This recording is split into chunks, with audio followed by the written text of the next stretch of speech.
Napadayo pa nga ako dito sa may Trump Food Park, Cloud Signal, Taguig City. Nabalita ako bagong food tripan rito na nagsuserve ng mga iba't ibang klase mga fried rice. Katulad nitong Thai fried rice for 65 pesos. Nasi goreng for 65 pesos. Adobo fried rice for 65 pesos. At marami pang iba. Meron din sila rito authentic pasil padil patong for 180 pesos. Dito kay Sinigang sa Wok.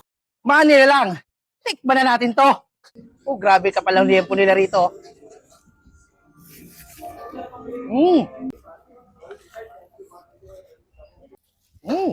Ano yung lasa? Mahilig kayo sa konti pa spicy.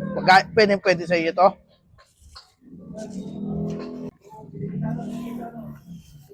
Daming karami. Siksik na siksik sa laman. No? May mga gulay-gulay pa kasama.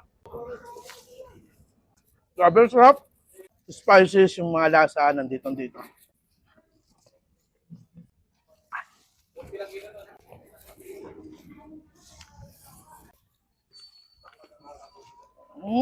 Kanin pa lang ulam na.